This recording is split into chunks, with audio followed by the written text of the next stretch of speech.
Why, hello there, ladies and gentlemen, boys and girls, children of all ages. My name is DB333, and welcome back to Hearts of Iron for Kaiserreich as New England. Last video, which was on stream, which this is not, fun fact, I'm doing this offline. We hopped in as New England. We started up some basic stuff. We had our elections. We elected this Joseph Martin Jr. fella. So let's give him a little glance real quick to see what he's all about. Born in North Attleboro, Massachusetts, on November 3rd, 1884, Joseph Martin Jr. came from an Irish New England family and spent his youth playing ball and working as a newspaper editor.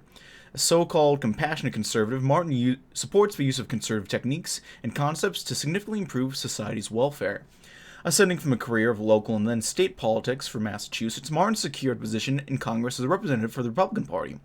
The nation descended into chaos, and a new interim president was hastily chosen. Martin was elected on a compromise coalition of Democrats and Republicans. His vice president, the former Democratic governor of Massachusetts, and conservative Democrat Joseph B. Ely. Achieving fame among New Englanders due to his handling of the Great Depression, Ely has been chosen by the Compromise Committee due to his role in combating unemployment and poverty. While tensions between the Democratic Party and the Republican Party still exist, a house divided against itself cannot stand in America's darkest hour. That's true enough. And so, yeah, here we go. We're going to finish up America's Darkest Hour coming up real quick. So, we can go ahead and pick... I don't have too much options, actually. So we'll go ahead. We can either do Town Hall Democracy or Remember Lexington and Concord.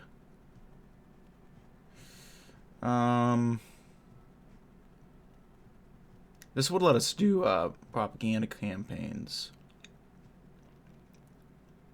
I think we'll go and start with Town Hall Democracy. Democracy works best on the local level. We must ensure that even in this time of chaos, people are still able to participate in democracy and feel like their voice is heard by the provisional government. Now that'll be nice and solid. So we're going to go ahead and get...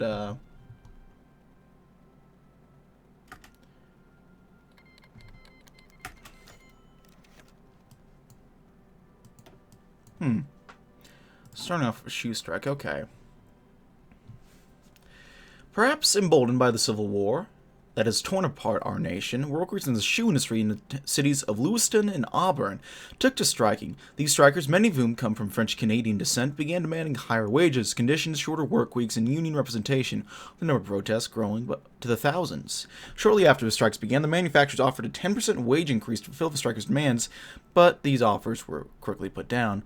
The protests growing increasingly violent, no signs of the strikers backing down. President Joseph Martin Jr. has requested that Governor Maine deal with the situation at hand. The governor can call in the National Guard, which may involve further altercation and outright violence. The protesters will definitely be quieted. Alternatively, the governor can negotiate with strikers, although this would be a serious loss of face for the New England government to handle its own people. Let's do pen is mightier than the sword. It worked, negotiating with these people worked pretty well last time, so we'll give it a shot and see what happens. Bolivia. Another bit of a little boost to cynicalism, but that's not the worst, honestly. I can take that. Listening to the words of his advisor, the governor agreed to enter talks with strikers. While the strikers are adamant in receiving their wage increases, work week, and improved conditions, the governor was also persistent in ensuring that the unions would be administered by the textile companies. Finally, the strikers agreed to be supervised by the company unions at the cost of having the rest of their demands fulfilled. The Lewiston Evening Journal summed up the negotiations as a much-needed relief in these uncertain times. Nonetheless, the governor's negotiation with strikers has led to doubts as to whether or not he is capable of leading the state of Maine.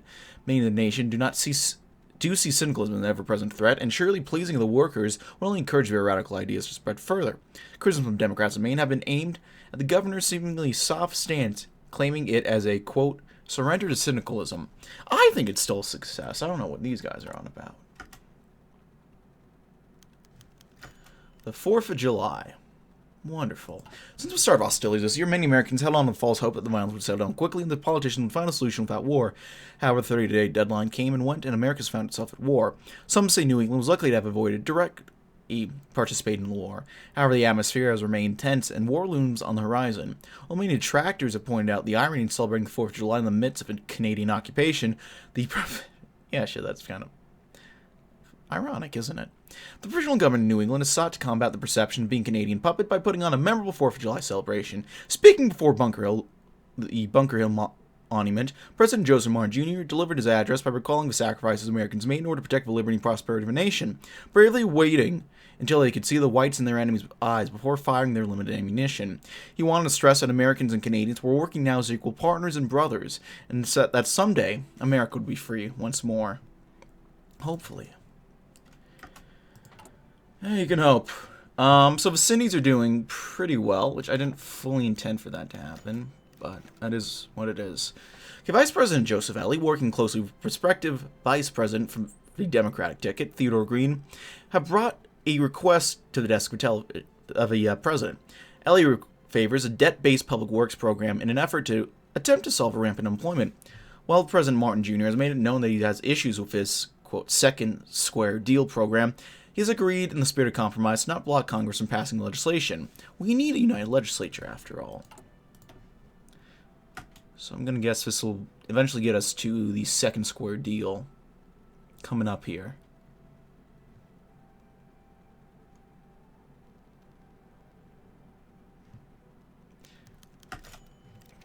Yeah. Several state governors and representatives have encouraged their constituents to write into the president's office in Boston. Most of these government officials fall into a Democratic large government camp who wish to see a significant expansion in their available resources. Leading the charge in upstate New York is Representative George Bradshaw Kenny. Ever popular with a support base of industrial union workers, he has held several speeches centered on what he refers to as the Great Mail Campaign. Every citizen of the United States deserves to be heard at all levels of government office. Together, the people must write in to Joseph Martin Jr. and implore that he take action to combat the Depression, even if at the cost of increased government expenditure. Let our voices be heard. There we go.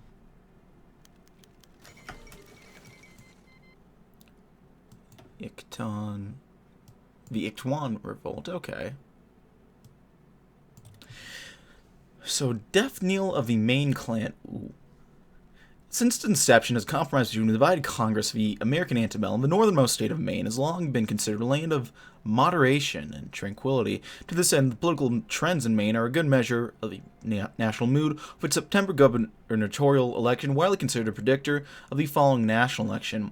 In recent years, however, a new wave of immigration from French Canada to the mill towns of central Maine has disrupted the homogeneity and tranquility of the state. The growing community of devout Catholics in the state, the entrenched Protestant majority increasingly turned to the charismatic magician turned KKK leader F. Eugene Farnsworth, who developed a deep web of Klan patronage and community which threatened to subsume the ruling Republican Party.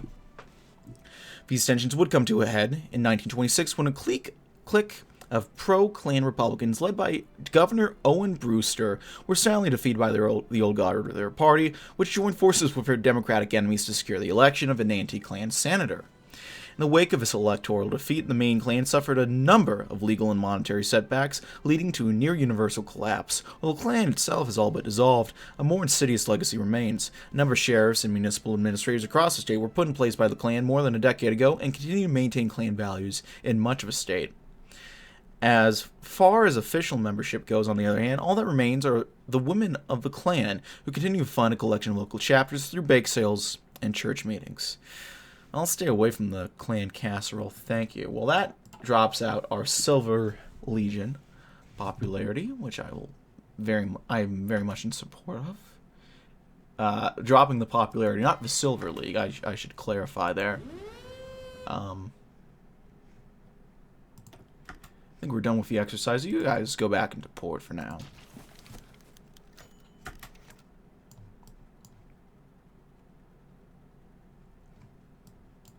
We just had a lot of shit pop up. Oh, there we go.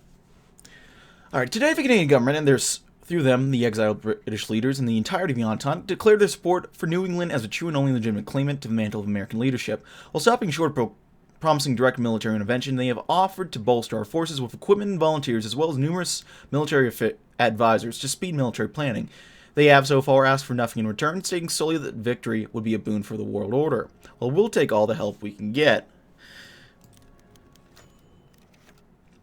Today, the Canadian government declared their support for New England as a true... That is the same event I just got, but I'll take that. Okay. For decades, the Great Depression has crippled the industry of the North.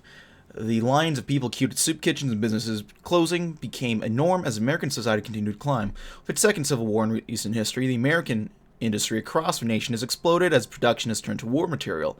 However, the provisional government in New England continues to lag behind due to our nation's neutrality amidst the chaos and the storm. In the face of such outright aggression, President Joseph Martin Jr. has announced his plan to revitalize New England's industry and prepare the country for all that is to come. The free market will be unable to solve New England's economic woes. The government will have to take an active and dynamic approach in solving the crisis. With the help of government-sponsored work programs, Congress aims to bring New England's people to the factories as the nation prepares to fight through America's darkest hour to a brighter future. That completes the second square deal.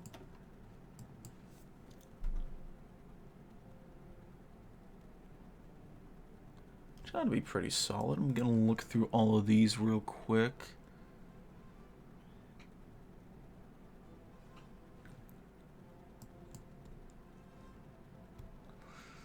Steel would be pretty solid. Well, how are we doing resource-wise? Production, construction, trade.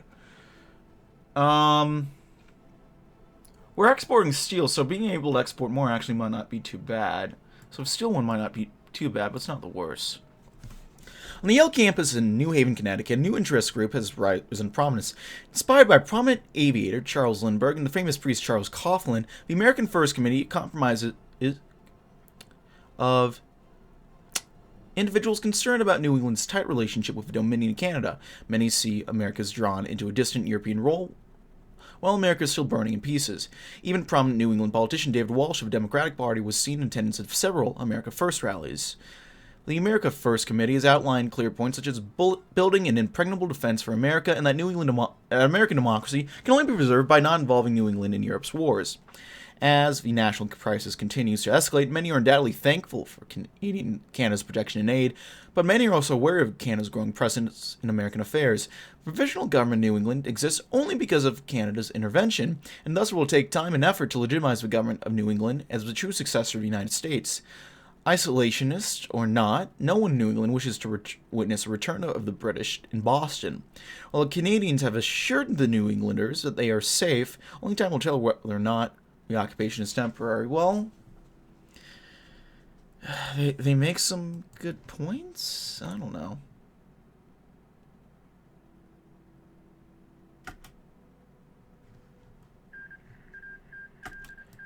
So Naj kicked out the Ictan Revolt.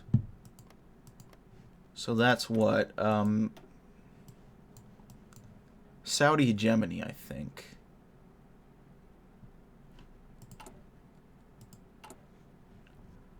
I have not played any of the Middle Eastern nations yet.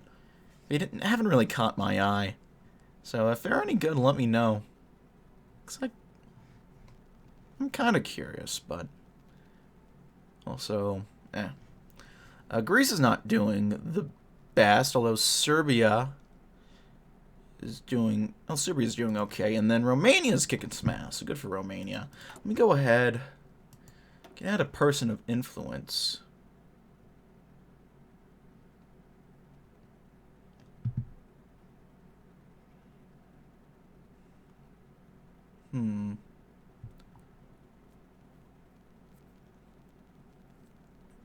Oh, Joe Kennedy Sr.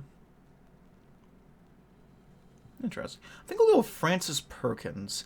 Get that extra political power a day, extra monthly population, and extra civilian factory construction speed. That sounds pretty good right now. Get old Francis in here. I know that name from somewhere, too.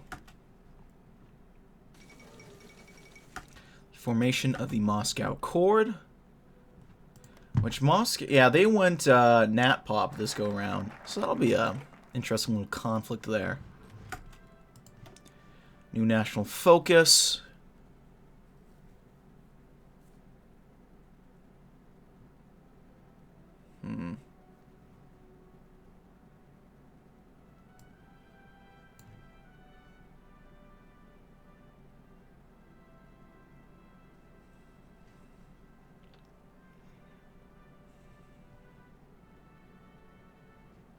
I think we'll go ahead and do some propaganda campaigns to start things off. Dangerous ideas afloat around the American continent, such as the syndicalist revolutionaries and the autocrats who wish to erode our democracy.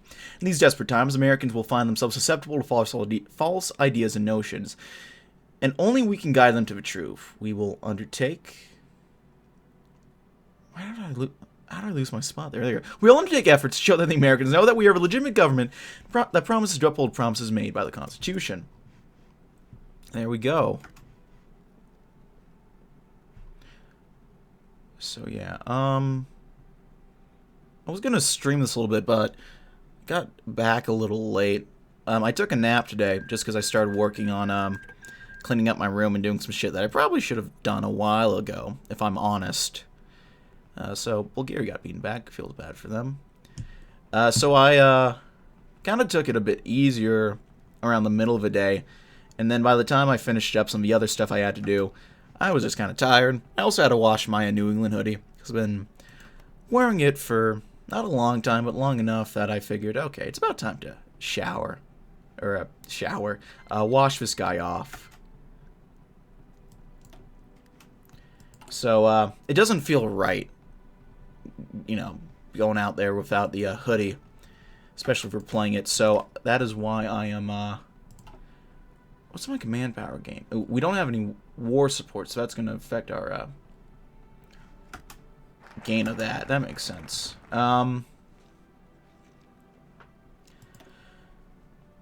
Shit, what was I talking about? So, I decided not to stream it, but, you know, I've been working on cleaning up my room a little bit. It looks a lot better. There's still some little stuff I gotta do here and there, but that'll come in time, and I'm happy with how it's turning out so far.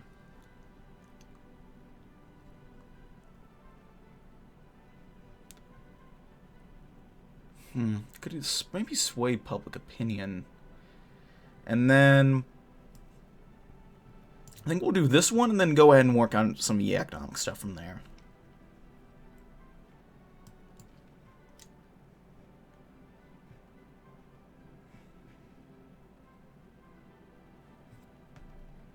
Yeah, let's go ahead and sway public opinion. Through songs, film, art, and all the traditional means of propaganda, we will establish confidence in the provisional government's ability to both govern and do what's in the best interest of our American citizens. Wonderful. See, I've had a bit of ooh.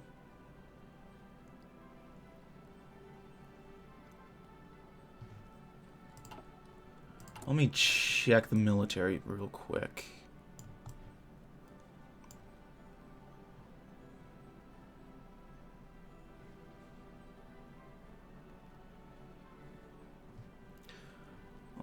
This is 1,000 manpower day. Holy shit. Remember hearing about that, and they weren't joking. That seems pretty good already. I feel like I already know.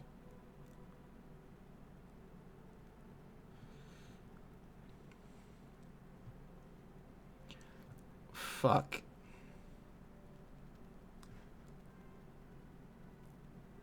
Okay, so this is still limited conscription, but if we're getting 1,000 manpower a day, does that really matter? I don't think it does, honestly. Okay, with the Civil War consuming the rest of the nation, each side has found itself rapidly militarizing. The emergency National Guard units called up to maintain security on our southern border may not have been adequate to defend New England. Two prominent sides have formed among the general staff on how to approach the enemy New England. Merritt Edson's fellow Marine officers propose greater training of special forces. A small corps of highly mobile professional soldiers would act as America's sword and shield to blunt any blows made by our enemy, as well as take the fight to them. They propose that the National Guard and our Canadian allies take control of borders to general defense.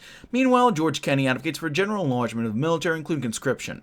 Relying on Canada to defend our borders places us at the mercy of Ottawa. With a large population in the northeast, New England has plenty of potential recruits for the armed forces.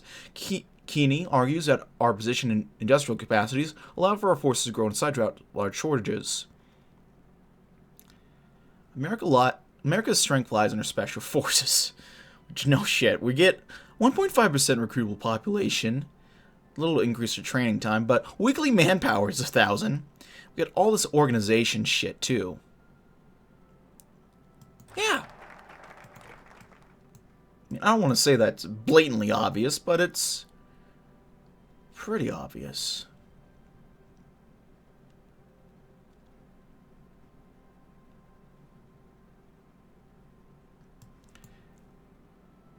Okay, so this is really cool. Actually, I really like this.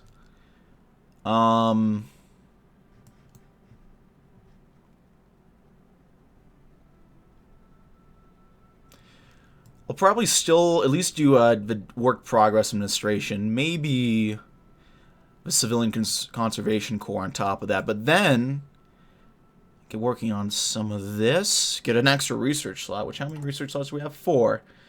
So we're already decent research slot wise. I'm not the most worried about that, but yeah, shit, this is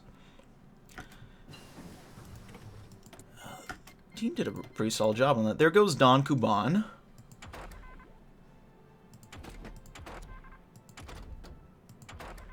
They have a new sound effect from the engineering one. I just noticed that. That's kind of cool. Kind of like that. I don't think tanks are that meta anymore, so I'll probably stay away from tanks. There are trains now too, which I don't know how to work those. We can go ahead. Let's work on that. This is gonna be a little bit ahead of time, but it's not the biggest deal, I think. Crisis on the Dawn. That's a new event. And then, right, Italy is beating back. Yeah, they want Nat Pop, so they're probably beating back. They have to beat back Venice. That sounds about right.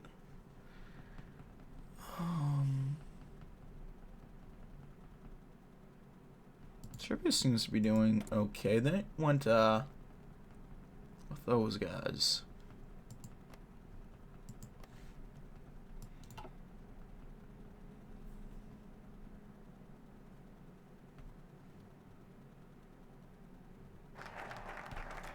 Swing public opinion.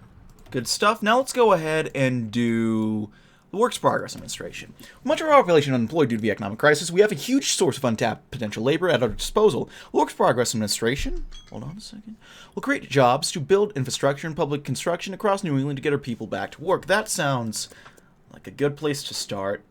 And also a good place to end it here, folks, because I gotta cut it. Thanks as always for watching. If you like this video, leave a like. If not, feel free to dislike. If you want to see more of this content in the future, hit the sub button for more uploads every weekday as well as occasionally Saturdays. If you're having comments, feedback, concerns, check out the comment section down link below. I read all the comments. I get appreciate any other feedback you might have for me. If you want to chat, play games, anything of that sort, check out my Discord. If you want to see bucks my information with their Patreon. And if you want to see me do this sort of stuff live, I have a Twitch. All for down in the description box below. And that's really about it, ladies and gentlemen. My name has been Dogboat333. I thank you for watching, and I'll see you next time. Bye-bye.